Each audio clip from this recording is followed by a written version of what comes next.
पुण्यात्मा ये क्या बताते हैं कि परमात्मा ये जगत जो है अन ईश्वर है, यानी बिना ईश्वर का है। जीव भगवान हो गया तो सृष्टि का कोई करता नहीं, तो इसका मतलब ये बिना भगवान के हुआ। अब हमारी श्रीमद् भगवत गीता क्या बताती है कि जिस व्यक्ति की ये स्टेटमेंट है कि जगत का कोई करता नहीं, ये अपने आप बनता और बिगड़ता रहता है, यानी प्रलय होती है फिर सृष्टि होती है। अब उसके बारे में श्रीमद् भगवत गीता में दिखाएंगे। पहले इनकी सारी थ्योरी बताता है दास। और ये पारखी जो संत हैं ये नहीं मानते कि ऊपर कोई लोक है, सतलोक है या कोई स्वर्ग लोक है, ये नहीं मानते। कहता ये सब काल्पनिक बातें हैं, काल्पनिक बनावटी। और ये इनका ये भी मानना है, जैसे कोई प्रश्न करता है क्या परमात्मा भक्तों पर दया करता है, दुष्टों को हानि करता है? वो कहता है कि जो भगवान है ही नहीं और परमात्मा किसी पर ना रहम करता है ना कोई दुख देता है, वो कुछ नहीं करता, परमात्मा है ही नहीं। ये चातुर प्राणी की बातें होती हैं। जो चातुर प्राणी है, चातुर प्राणी चोर हैं और मूड बुगद हैं ठोठ, ये संतों के निकाम की इनके देगल जोट। अब ऐसे व्यक्तियों के पास भी जन समूह बैठा है। कमाल कर दिया ये भगवान, कितनी श्रद्धालु, कितने डिवोटी हैं, आंख मीच कर बैठे हैं। गुरुजी जो बता देते हैं वो सही है, बिल्कुल सही है। अब इतने चतुरता ये संत पद पर प्राप्त प्राणी होते ही हैं कि एक आम जनसाधारण तो कोरा कागज होता है, उस पर कुछ भी लिख दे, उसमें तो वही अंक अंकित हो जाते हैं। तो इस प्रकार वो लाखों लोगों को डबोए बैठा है। अब देखना, ये है श्रीमद् भगवत गीता और जय दयाल गोविंद का नाम इसका अनुवादक है। और ये कौन सी है? पद छंद, पद छेद, अन्वय, साधारण भाषा टीका से, ये इसका नाम है। अनुवाद करता इसका यो नाम लिख रखे। और देखना, ये है अध्याय नंबर 16 और श्रीमद् भगवत गीता, और इसका श्लोक नंबर 7 से शुरू करेंगे। अब गीता ज्ञानदाता कहता है कि मैंने ऊपर तो बता दिया देवी प्रकृति वालों की जो जानकारी दे दी। अब दूसरी असुरी प्रकृति वाले हैं, वो 2 प्रकार के व्यक्ति हैं। तो असुर स्वभाव वाले मनुष्य, ये 7वां श्लोक में, असुर यानी राक्षस स्वभाव वाले मनुष्य प्रवृत्ति और निवृत्ति इन दोनों को भी नहीं जानते, इसलिए उनमें न तो बाहर भीतर की शुद्धि और न श्रेष्ठ आचरण है और न सत्य भाषण ही है। वो सच्ची बात नहीं कहते, वो बात को घुमाते हैं, झूठ बोलते हैं। अब 8वें श्लोक में देखिएगा, अध्याय नंबर 16 के 8वां, वे असुर प्रकृति वाले मनुष्य कहा करते हैं कि जगत आश्रय रहित है, सर्वथा असत्य और बिना ईश्वर के अपने आप केवल स्त्री पुरुष या नर मादा के संयोग से उत्पन्न है। केवल काम ही इसका कारण है, इसके सिवा और क्या। 9वें में कहा कि इस मिथ्या ज्ञान को अवलंबन करके जिनका स्वभाव नष्ट हो गया है और जिनकी बुद्धि मंद है, वे यानी जड़मती, वे सबका अपकार करने वाले कुकर्मी उग्र कर्मणा माने निकम्मे, ये बकवाद करने वाले कुकर्मी मनुष्य जगत के नाश के लिए ही समर्थ होते हैं, प्रगट होते हैं। इसका अर्थ ये है। अब पुण्यात्माओं, इस पवित्र श्रीमद् भगवत गीता ने ये स्पष्ट कर दिया कि वो राक्षस स्वभाव, असुर स्वभाव के व्यक्ति होते हैं जो ये कहते हैं कि कोई भगवान नहीं, यानी सृष्टि अन ईश्वर है, ये जगत अन ईश्वर है, इसका कोई भगवान नहीं। अब ये जो कबीर पंथी कहलाता है, वैसे तो इसको कबीर पंथी कहते हुए दास को तो शर्म आती है, लेकिन इनके ज्ञान को सार्वजनिक किए बिना जनता को समझ में नहीं आवे कि ये कितना मिथ्या ज्ञान प्रचार करें।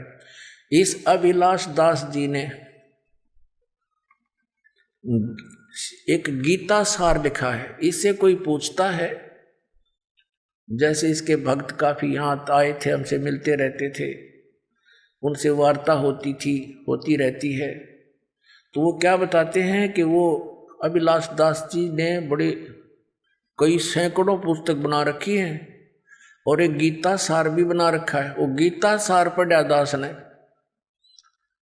ये चातुर प्राणी होते हैं जो इनके इस अज्ञान विधान में उल्टी सुलटे करके जो समर्थन इनको महसूस होता है, उनको तो ये ले लेते हैं अपने प्रमाण में और बाकी श्लोक छोड़ देते हैं।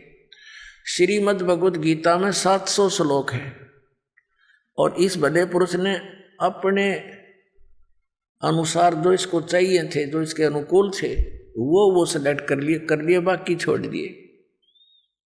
फिर ये ऐसे व्यक्ति, अज्ञानी पुरुष क्या कहा करते हैं कि ये गीता में मिलावट है और सही सार निकाल कर हमने दे दिया गीता सार, ये सही गीता है। दिखाऊं आपको, इनके देखिएगा, ये है पुस्तक गीता सार, अभिलाष दास इसके अनुवादक। आगे पूरा डिटेल दिखाएंगे यहां से।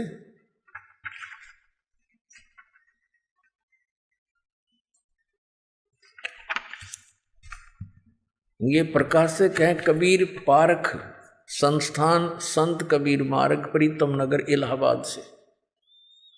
ये वहां से छपी है। पहली बार सन 1975 में। वो तो जो बता कब से ये विष घोल रहा है समाज में। 1975 में पहली बार छपी थी और मुद्रक है Indian press private limited, Panna Lal road, Allahabad. अब दिखाता हूं आपको, इसकी कलाबाजी देखियो। वाह, एक तरफ तो ये कहते हैं भगवान किसी का भला बुरा नहीं कर सकता, और फिर गीता सार के 8 पृष्ठ पे ये क्या कहता है, ये क्या कहता अभिलाष दास, सारा कुछ भूमिका लिख कर ये क्या कहता है, गुरुदेव सबका मंगल करें और यही शुभ आकांक्षा। बता, एक तरफ तक है यो कि भगवान कुछ नहीं कर सकता, फिर गुरुदेव तेरा मंगल करेंगे, तेरे गुरुजी मंगल करें, सबका भला करे। है इनकी दोगली बातें, कहीं सिर पैर नहीं पाओगा। अभी तो सटाट है इसकी कलाबाजी, दिखाता हूँ। ये देखिएगा, अध्याय नंबर 16 का इसने अनुवाद किया है अपनी इस गीता सार में। अध्याय 16 और ये गीता सार है। इसने 1 से लेकर ये 6वां श्लोक है, ये 6वां श्लोक है। इसमें वही इसने क्या क्या किया है, इसकी देखो कितनी कलाबाजी है। यहां से दिखानी पड़ेगी थोड़ी। इस चतुर आदमी ने क्या कर रखा है, इसने खुद अनुवाद किया। इसने क्या लिखा है, जो ये पुस्तक दास ने अभी आपको दिखाई थी, गीता प्रेस गोरखपुर से प्रकाशित है, इसको इसमें से कहा कि मैंने अनुवाद इसमें तो लिया, इसका अनुवाद ले रखा, और फिर अपनी उस अज्ञान विधान को, अपने अज्ञान विधान को सिद्ध करने की कुचेष्टा की। ये देख, ये आपने भी देखा था, ये गीता है, गीता प्रेस गोरखपुर से। पदछेद, इस गीता का ये नाम है पदछेद अन्वय और साधारण भाषा टीका सहित। अब ये देखो, ये गीता सार, इस गीता सार की भूमिका में इसने क्या लिखा है कि गीता प्रेस की अन्वय पदछेद वाली गुटका गीता अर्थ समझने में सहायक हुई है। यानी इसने इससे अर्थ लिए हैं, सहायक हुई है। प्रत्यक्ष और अप्रत्यक्ष में जिनकी रचनाओं के सहयोग से मेरा ये कार्य पूर्ण हुआ है, उनके प्रति मैं हृदय से कृतज्ञ हूँ। यानी इस पुस्तक से इसने अनुवाद लिए हैं और अपनी अज्ञान सोच को, उस विधान को सिद्ध करने की कुचेष्टा की है। अब हम आते हैं इसके द्वारा अनुवादित 16वें अध्याय के और 17वें श्लोक में। ये गीता सार है, ये गीता सार और पृष्ठ 203 पे। अब 7वां श्लोक इसने कैसे किया है? असुरी स्वभाव वाले ये नहीं जानते कि क्या करना चाहिए और क्या नहीं करना चाहिए। उनमें न पवित्रता होती है और न उत्तम आचरण होते हैं और न तो उनमें सत्य ही होता। सत्य नहीं, सत्य भाषण। और इसमें सत्य भाषण लिखा है स्पष्ट। अब आगे देखो, आसुरी स्वभाव वाले यह नहीं जानते कि किस कार्य को में प्रवृत्त होने से भलाई है और किस कार्य से निवृत्त होना चाहिए, अथवा कर्म मार्ग क्या है तथा त्याग मार्ग क्या है। वे कर्तव्य अकर्तव्य बुद्धि से हीन होते हैं। ठीक है, यह लिखा नीचे इसी में, उनमें सत्यता की बहुत कमी होती है। असुर स्वभाव के लोग होते, उनमें सत्यता की यानी सच्चाई नहीं होती, उसकी बहुत कमी होती है। 204 पृष्ठ पे गीता सार। वे कहते हैं कि ये जगत मिथ्या तथा आधार रहित है, इसका कोई ईश्वर नहीं है, ये अपने आप पैदा हुआ है, यह केवल भोगों के भोगने के लिए है, इसके अतिरिक्त और क्या है। अब देखो इसने फिर आगे, अब ये तो अनुवाद न्यो का न्यो ले लिया गीता प्रेस वालों का। अब इसने ये बकवाद शुरू किया अपनी तरफ से। इस श्लोक में वास्तव में जो लोग किसी प्रकार चेतन सत्ता नहीं मानते, वे लोग, जो लोग संसार के केवल भोग की वस्तु मानते समझते हैं, दुराचार में लगे रहते हैं, उन्हें आसुरी संपदा युक्त कहा है। जगत कर्ता ईश्वर न मानना आसुरी संपदा नहीं, यदि वह अध्यात्मवादी या सदाचार प्रयाण है। अब देखो ये क्या कहना चाहता है गीता जी के इस श्लोक को, इसलिए इसने लेना अनिवार्य समझा कि कहीं तेरे चेले पीछे तो कोई पढ़ ले और इसकी पहले लिपापोती कर दूं। ये क्या कहना चाहता है कि असुरी स्वभाव के लोग वो नहीं होते जो सृष्टि को भगवान रहित मानते हैं, वो नहीं होते। वो होते हैं जो दुराचारी होते, जो सृष्टि को जब इसमें स्पष्ट लिख दिया गीता जी में कि जो इस परमात्मा रहित मानते हैं सृष्टि को, कि इसका कोई कर्ता नहीं है, अनीश्वर उसी को कहते हैं, तो ये कह है, ये तो बात ठीक है। गीता में लिखा है कि असुर स्वभाव वाले इस सृष्टि को ईश्वर रहित मानते हैं, परमात्मा इसका है, इसका कर्ता नहीं मानते। ये कहना चाहता है कि गीता जी के इस 16वें अध्याय के 7 से लेकर 9 तक इसमें उन लोगों को असुर यानी राक्षस स्वभाव को नहीं कहा जो भगवान इसका कर्ता नहीं मानते ईश्वर का, उनके लिए कहा है जो दुराचारी है। और इसमें स्पष्ट लिखा, देखिए पढ़ के आपको दिखाते हैं, क्योंकि पुण्यात्मा इनकी अंग्रेजी उदास समझ सके। इन भोले भाले आत्माओं को दिन गुमराह कर ही रखा कई सैकड़ों वर्षों से। ये देखना है, ये गीता प्रेस गोरखपुर से प्रकाशित, इसमें स्पष्ट किया है 16वें अध्याय के 8वें श्लोक में कहा है, ये वे आसुरी प्रकृति वाले मनुष्य यानी राक्षस स्वभाव के व्यक्ति कहा करते हैं, जगत आश्रय रहित है, सर्वथा असत्य है और बिना ईश्वर के है। बिना ईश्वर के अपने आप स्त्री पुरुष के संयोग से उत्पन्न होता है। अपने आत्माओं उन राक्षस स्वभाव वाले व्यक्तियों में से एक गुण ये भी है कि जो परमात्मा को बिना ईश्वर का मानते हैं। और ये लिपापोती क्या करने की चेष्टा कर रहा है देखिए। और फिर क्या उदाहरण लिया इसने, गीता देखना, गीता सार, अभिलाष दास का गीता सार, ये देखिए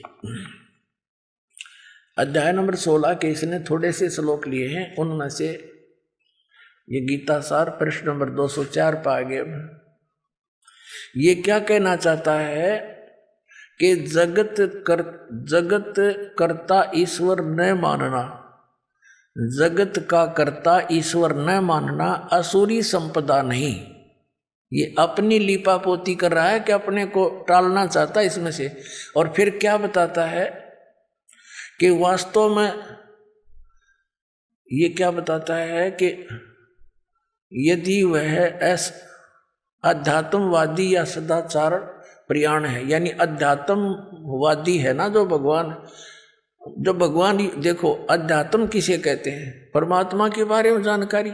ये कहना चाहता अभिलाष दास के जो परमात्मा का कर्ता नहीं मानते और जो अध्यात्म यानी मार्ग में लगे हुए हैं वो असुर स्वभाव के नहीं कहे गीता में। हम बता इसका अध्यात्म खाक रहेगा जब नो का भगवान है ही नहीं, टट्टू अध्यात्म रहेगा, फिर क्या बचा अध्यात्म फिर इसके पास। और फिर आगे क्या कहता, इसी के पॉइंट पर देखना, आगे इसी 204 पृष्ठ पे है, वास्तव में तो जगत अनादि है, इसका कर्ता खड़ा करना यह मन की कल्पना है। कर दिया स्पष्ट अभिलाष दास जी ने कि इसका कोई कर्ता खड़ा कर ले, किसी ने कोई बनाने वाला है, तो यह केवल एक बनावटी बात है, कल्पना है। ईश्वर लोगों के मन का काल्पनिक दीपक है, यानी बनावटी बातें हैं सारी। उसकी आवश्यकता तब समाप्त हो जाती है जब स्वरूप ज्ञान रूपी सूर्य हृदय में उदित हो जाता है। ये सब ज्ञान के बतावे हैं कि ये मान ले मैं शरीर नहीं हूँ, हाड़ चाम का पुतला शरीर है, इसमें ये रक्त घूम रहा है और जीव तो इससे अलग है, बस ये इनका अपना स्वरूप मान ले, वो मुक्त हो गया। और फिर समाधि लगाना बताते हैं कि समाधि ऐसे हटता चला जाए तो शरीर नहीं है, तो रक्त चाम का पुतला नहीं है, तो मन भी नहीं है, तो कति स्वर्ण हो जा, यानी माइंडलेस मैन हो जाने के बाद ये मुक्त मानते हैं, मोक्ष मानते हैं। फिर आगे क्या बताया है इसने और लिपापोती की है, देखिए कि जैसे गीता जी में कहा है कि वो असुर स्वभाव के हैं जो ईश्वर नहीं मानते, भगवान कर्ता नहीं मानते ईश्वर को। कोई मनुष्य दुराचारी हो और ईश्वर मानता हो तो क्या वह देव हो जाएगा? और यदि कोई ईश्वर तो नहीं मानता, यानी इस कर्ता ईश्वर तो न मानता हो, परंतु उसे स्वरूप ज्ञान आत्म ज्ञान हो तथा वह सदाचारी हो, तो क्या वह असुर माना जाएगा?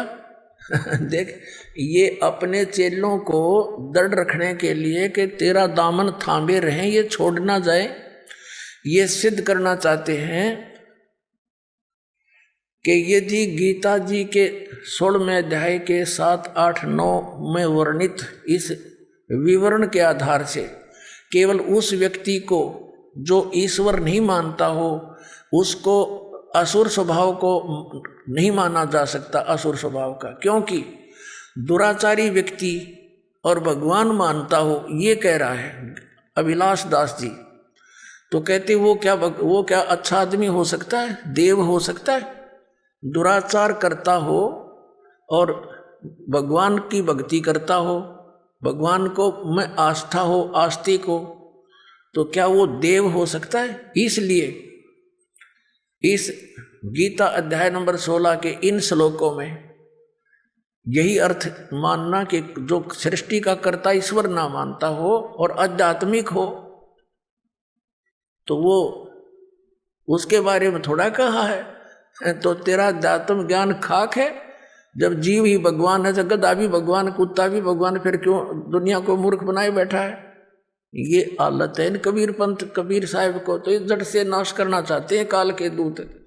और ये दीमक है, ये दीमक है इस परमात्मा कबीर जी के, ये कीड़ा है कबीर पंथ में, इसका नाश करने के लिए इसका जन्म हुआ। ये स्पष्ट किया गीता जी में, कैसे व्यक्ति संसार का नाश करने के लिए ही उत्पन्न होते हैं।